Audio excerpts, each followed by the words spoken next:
Until they bring the streetcars back. Chapter 36. They let me go home for 2 days to be with my family and attend my father's funeral. Even though it rained most of the time, I hung the screens on the apartment my first day out, and I didn't have to worry about my father finding a window with a streak or smudge. That night and into the day of the funeral, I looked for any chore that needed doing because I knew I'd be gone another 10 days, and my mother and Peggy would be alone. Uncle Rudy and Auntie Sister were there most of the time, as well as other friends, and as the black sheep of the family, I kept busy and as much as possible out of sight. I couldn't believe my father was dead, like he was just away for a few days. I couldn't understand that I'd never be able to talk to him again, explain what I had done, tell him how much I loved him. It felt like something in my chest had torn loose and would never be connected again. People tried to make me feel better, but it didn't work. They buried my dad in Roselawn Cemetery out on Larpenteur.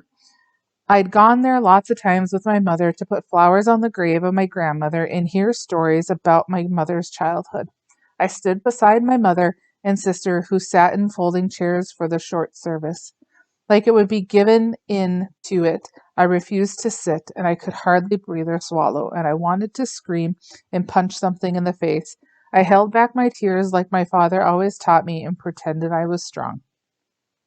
After causing trouble that looked bad for the company, at a time when they were doing their best to stay out of the newspaper, my father was fired on Friday. On April 18th, the following Tuesday, he ate a bowl of ice cream while he listened to Cedric Adams with the evening news and then went to bed and died from a heart attack. I knew the doctor had it all wrong.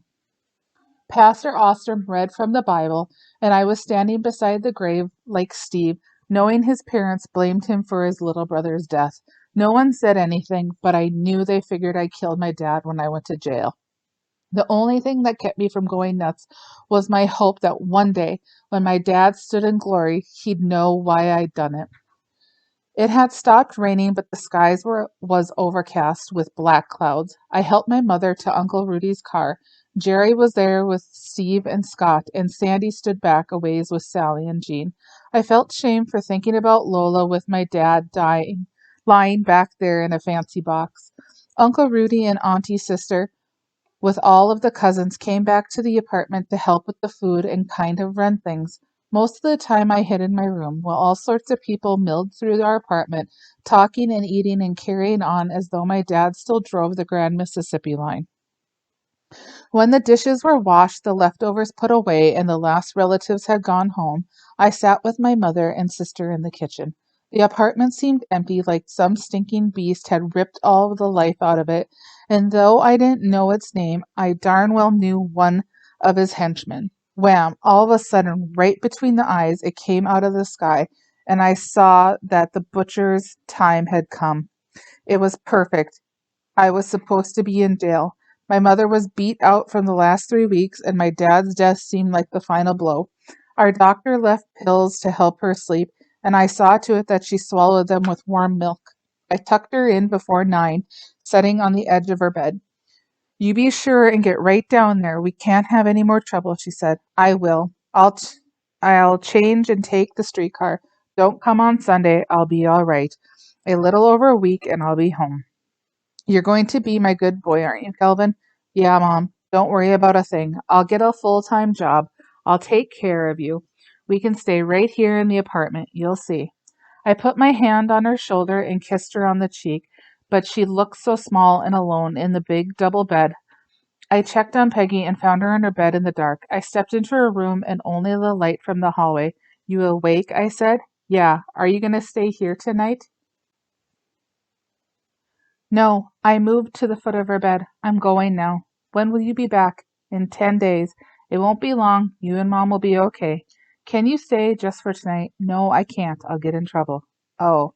I couldn't see her face in the shadow, but she looked smaller to me, a little bundle under the covers. You want me to stay a while? I said. Yeah. I crawled into the bed beside her, and we didn't say anything for a few minutes. I would have come to see you in jail, but they said I was too young. That's okay. I'm glad you didn't see me in there. Why did you steal that stuff? Oh, it's hard to explain. Maybe someday I'll be able to tell you, I said. trying to find words to make her feel better. It was kind of like taking carrots for the cottontail. It was, she said with some relief. Yeah. Peggy lay quietly for a minute. Do you feel really bad, Cal? Yeah, real bad. Just spit on it, she said. Yeah, spit on it. My sister was so darn brave trying to make me feel better, but I was going to do more than spit on it tonight. With a very strange piece of cheese, I'd suckered the filthy rat into the clenching jaws of the trap. Can we feed Hotfoot next winter? She asked. Sure, everything is going to be okay. You'll see. She didn't say any more. I lay still, listening to her breathing, and before long she fell asleep. I wish I could lie there all night, safe and warm, but I had a promise to keep, and I peeled myself off the bed and tiptoed to my room. I had to hurry, change my clothes, get the wire, screwdriver, and leather work gloves from the cellar. It was 9:42. I jogged along Fairview and knew a lot of things could screw up my plan. When I reached Goodrich and turned west, I prayed that Letterman would take his usual walk that night. Across the street from the house, shadowed from the streetlight, I crouched beside a parked car and caught my breath. Low, dark clouds sealed off the sky and reflected the city's glow. I hadn't run in a while, and I felt the sweat trickling off my forehead and down my back. But to my relief, the black Plymouth was parked in front of the house, like always. With my heart pounding, there was nothing more to do but wait. I pulled on the gloves. Right on time, Letterman appeared out of the shadows, so quietly and suddenly I almost jumped out of my skin. He crossed Goodrich and headed south on Howell. I waited a minute and then crept behind parked cars to the corner. Far down Howell, I caught a glimpse of him, striding into the night. He probably found out I was in jail and figured I was out of the way. Boy, did I have a surprise for him.